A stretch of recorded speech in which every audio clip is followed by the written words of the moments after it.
So, I guess your program is the subject of more than a few books recently. I mean, Kendall had one last year after your national championship.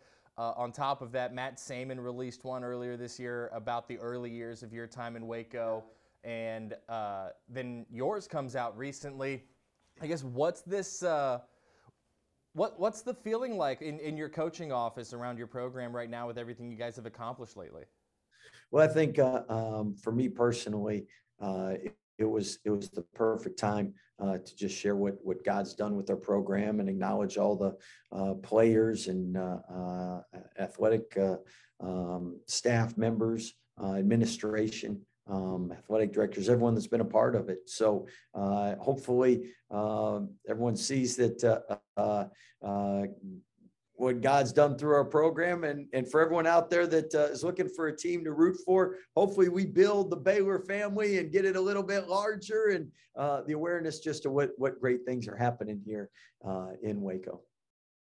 Is that kind of the 15-second synopsis, the elevator pitch on your book in particular, An Ode to Joy? It might have been 20 seconds, but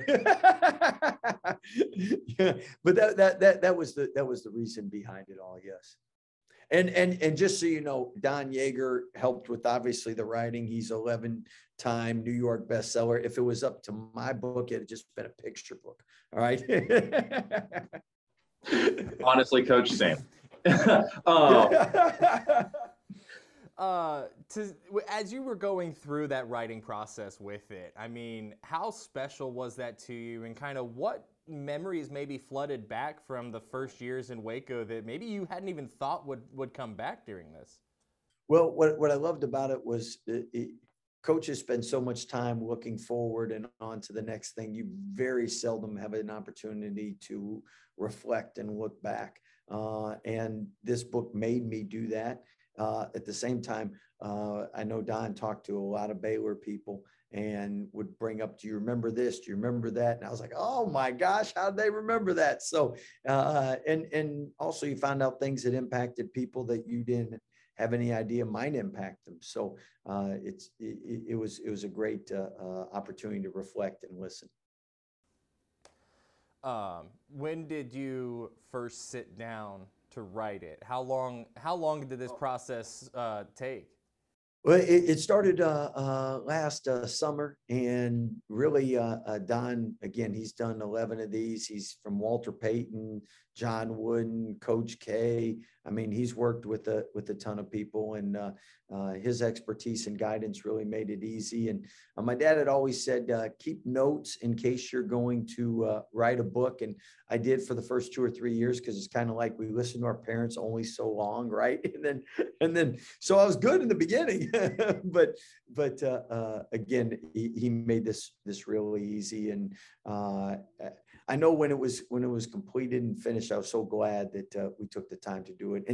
And I have a job to do. We have a lot of student athletes to recruit, work with daily. So obviously I went 9 to 5 working on this thing every day.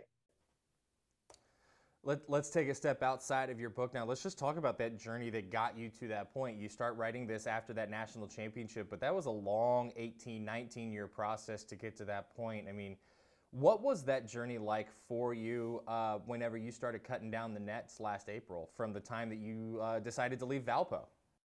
That's a great question, and I recommend you read the book. You like that? But that's pretty good. Yeah, that's pretty. But again, it's very similar. Why coaches love sports is it's life. And it teaches you how to handle adversity, how to handle success, how to persevere, how to work with others, and all of that is discussed in the book. And the great thing is, a lot of people now that we talk with recruiting wise, they just remember Waco for Elite Eights, #1 seeding, a lot of wins, and you guys only won 4 games one year. You didn't have a non-conference schedule. So that was, I mean, the people we're recruiting now weren't even born when we began here. That's hard to think about. Yeah, we're getting older. When did, I mean, those first couple years, you mentioned some of the lean years there, 4 wins one year, no non-conference slate, no TV games one year. I mean, this is, this has been when you took this job, your program was going through the worst scandal probably in the history of at least college sports. One of your players on those first couple of teams, Matt Saman, he writes his book, The Leftovers, kind of his journey, his perspective on the guys who hung around after the Dave Bliss era came to the end that it did. When did he first come to you and tell you that he was going to write about those first few seasons? He really didn't until the book was basically about done. And he said, this is what I've done. And it was a great book. It's something that hopefully the Baylor family and fans out there all have a chance to read because you are really even that much more appreciative to those players that stuck around and persevered to help lay the foundation for the years to come. And from a head coach, reading the book, I actually you always wish you'd done more to help your student athletes and the struggles that they went through. This was before mental health really reached the point of awareness and where we hired staff to help. But I mean, our student athletes went through a traumatic time, and I wish I would have done more to help with them during that time. But couldn't be more proud of those guys. Matt did a great job in writing a book. And then I know, like you said, he had another one come out. And the Baylor story is a great story. It stands for a lot more than just a game on the court. And hopefully from the books and attention, people just see what God's done in our program and also see that we're a good team to root for because we got a lot of great people that have made up this program. And you've mentioned that kind of relationship with your players for so long. I mean, I've covered your team for 6 years, and I've heard you say it for the entire time I've been here. To kind of see it on paper, did it put it into a new perspective for you? What everybody went through there in those first few years? No question. And again, the first couple of years, you were so busy. Eat, sleep, drink, and start the day over. And there's times where you look back and you're like, man, I could have done a better job here, could have done more there. But at the same time, we're supposed to gain wisdom the longer we live. Hopefully, you're better at your job now than you were when you first started. Hopefully, I'm better at my job now than when I first started. The difference is you have more hair with your job 6 years later than I do. But anyway, I know our staff couldn't be more appreciative for the past players. And I do know we are better basketball coaches today for the struggles we went through early on. I talked to your old pal Mark Moorfield last year about some of this, and he mentioned that people thought you were insane for leaving Valparaiso. That's been well documented in several columns from August of 2003. But that you had a vision when you came down here of turning Baylor into the Duke of the Southwest. Mm-hmm. Do you feel like you've gotten there or gotten at least just so close to making that a reality? Well, I think statistically, coaches always want players that are consistent. I believe fans want a consistent program. And if you look at it, since 2008, only us in Kansas have won 18 or more games in the Power Five. So there's a lot of great programs, but we've been the most consistent, both of us. If you look at recent time, being ranked number one, 3 of the last seasons, only us and Gonzaga have done that at some point for the last 3 years. If you go rank 4 out of the last 4 out of 6 years, be ranked number one, it's throw in Kansas and Duke. So we've been consistently good. We've won games. We've won a championship. We've been in the postseason. Our academics have been outstanding. 3.37 student athlete GPA, and men's basketball had personal best the last couple semesters. So a lot of great things with our program. And at the same time, you're always striving for more. And this year we were 15-0 till the injury bug got us, or maybe we could have been the third team to go back to back since John Wooden days. So I know we're excited about the culture, the people we have in our program. Hopefully the wins continue, but if you don't have the foundation, the process, the culture, those wins won't. And we work really hard to keep all of that going. And Mark Moorfield helped build this early on and has done a great job at Mary Hardin Baylor with the women's program. You know, 5 of your assistant coaches now in your time at Baylor alone have their own programs. Obviously, Morph is down at UMHB with the women's program, like you said, but then you got Driscoll at North Florida, Mack at North Texas, and you just lost your most recent one who's been there with you since day one in Waco. To see so many people who have had a hand in this journey and therefore kind of in that story that you wrote about, kind of be able to take flight on their own and go get their own programs. What does that say to what they helped you do here in Waco? Well, first, anytime assistants get head jobs, it means that you've done a good job at your current institution and people want to be like you and hire from your institution. And I learned from my dad how we did things, and it's a we thing. It's not an I thing. Everyone who's come in has poured in, and it's been their program. It's been their ideas and suggestions. I think that leads to when they go to their own place, it's a lot easier to be successful because they've already basically run a program here. It's not my way or the highway. It's our way. So we all pitch in. And last year in the bubble, or 2 years ago in the bubble, when it was North Texas and their big win, and Oral Roberts with their 2 big wins, and seeing my brother and leading Grand Canyon the first time ever to their NCAA tournament, and then obviously our run, it was like a family reunion in there. So, and then you can throw in Coach Brooks and his dad with Houston. So all kinds of family moments there. But we're happy for everyone's success, and hopefully the coaching tree continues to grow. We've had, I believe, 35 former GAs now that are coaches, scouts, NBA, whatever level. So a lot of people have been successful, and that's a big reason for our successes, each and every one of them pouring into our program. You've had a lot of players get courted by the NBA in recent years. I think this year it was 4 or 5 who have declared for the draft at this point. I know is it kind of the same thing as with your assistant coaches? Is that just speaking to the level of success you guys have?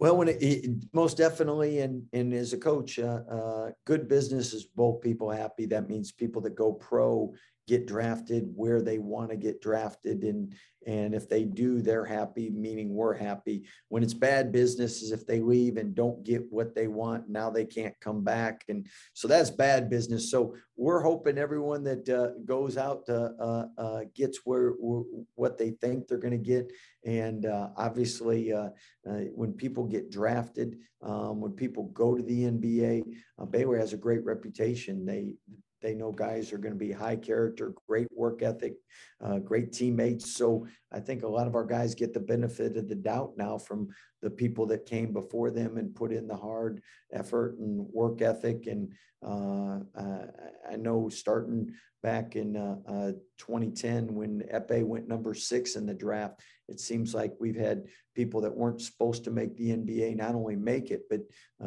be drafted at places that they never dreamed. Or at least most people didn't when they came to Baylor. I want you to think back on your 19 years that you've spent there at Baylor. Was there a moment that seemed to be the toughest along this journey, whether, not just to the national championship, but even to that second 1 seed into that North Carolina game? What was that toughest moment along that way? Well, there's in life, and if I ask you, take 19 years, what's it to you? Like we all have bad moments. I tell you the one that probably hit the quickest though was that RJ Hunter 3 in which we were beat by Georgia State. That you had the game won and you ended up losing. And obviously the irony is my dad, my brother helped Coach Hunter recruit his own son, and they asked, what's it like playing for your dad? Would you recommend it? So I had to thank my dad afterwards for that. But that was probably the most abrupt ending in one that probably stung the most. As far as every loss is tough, and that's why coaches don't sleep well in season, because in college basketball you're going to have losses and you're going to have ups and downs, and that's where we've been so blessed through the good moments, the bad moments. We know we won the game of life, and that's the most important thing. We're going to be in heaven. There's no losses up there. Have you heard from many of your coaches and players who have obviously had their own hand in shaping that journey and therefore that story in Ode to Joy? Oh, 100%. And that's, I mean, right now in the gym, Davion Mitchell's working out. Maceo Teague's been in. I mean, the best part for us is when I imagine one day when I'm a grandparent, when your grandkids and kids come home, that's like probably the best. And that's what it's like for us. When our past players come back, work out, spend time in Waco, it doesn't get any better for us than that. What is the biggest thing that you would want your own fans to understand about what went into writing this story from your perspective and maybe their involvement? Well, I think first of all, it's a we thing. I've said this since the day I arrived. I mean, fans have such an impact on programs. Let's just take the game itself. And first of all, officials are human. And when the fans get on them, that probably does have a difference in the game. The visiting team, the fans affect their performance. The home team, the fans affect their performance. So the fans have a huge huge opportunity to make a difference in games. And that's why with us, the Farrell Center has become one of the tougher places to play because of our fans and because of how loud and dependable they've become. As far as in the community, I mean, if our players didn't like our fans, when they go to HEB, when they go out in the community, if they didn't, then they would transfer and leave. But our players love the community. They come back because everyone in the community is so friendly and warm. And we talk about Southern hospitality.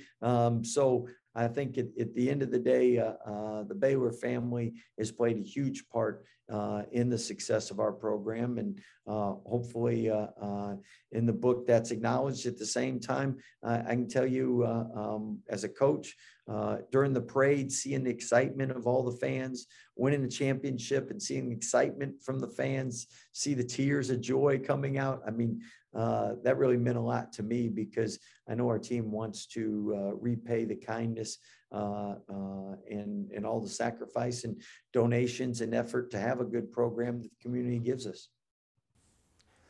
I was watching a clip from your speech, your introductory speech in August of 2003, and you mentioned that you had a vision to help build this program to compete for championships. And I know that you have given a lot of credit over the years to everybody who had a hand, whether it was guys like Mamadou Diéné or, Jerome Tang, who just left for Kansas State. I mean, what was it? Where did that vision come from for a program that had historically not been there?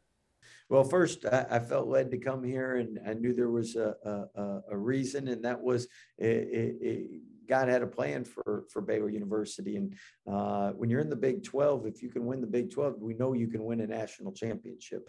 And we had so much success at Valpo. We had made it to the Sweet 16. We were 2 games from a Final Four. Why wouldn't we be able to achieve that at Baylor, where you're in a bigger conference, more resources, a better opportunity to attract talent? And to me, it was just about recruiting to the niche and the people that would want to come to Baylor. And I mean, if your son or daughter is a good student, they want to be in a Christian environment, they want to be treated in a loving, caring fashion. If they want to be in the best conference in the country, why wouldn't you come to Baylor? And so with us, it was just a matter of getting the right people on board, and then you get the foundation, then you constantly keep building on it, and that's what we've been able to do.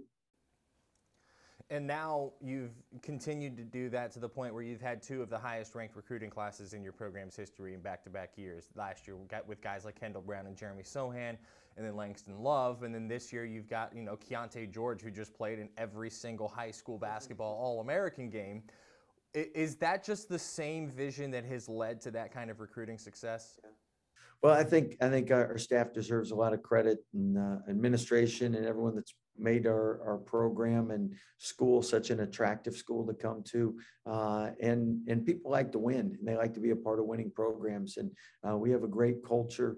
Our players, it's been a player-led program. They do a great job in recruiting players they want to play with. And because of that, iron sharpens iron. And we keep bringing in talented players that fit well in our system, and hopefully we can continue to have the success we've had. And it's not easy winning championships, but back-to-back Big 12 champs.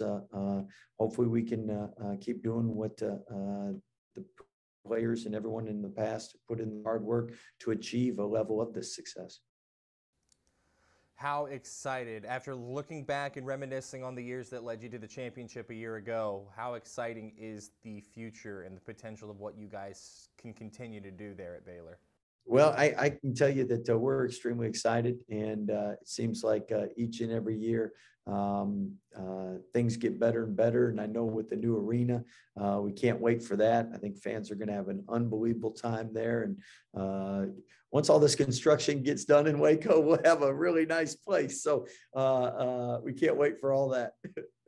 I'm glad you brought up the arena. My last question, that's another process in itself. Does that speak to the potential of what you and Coach Quillin might be able to accomplish there in men's and women's basketball, and what the university continues to pour into athletics?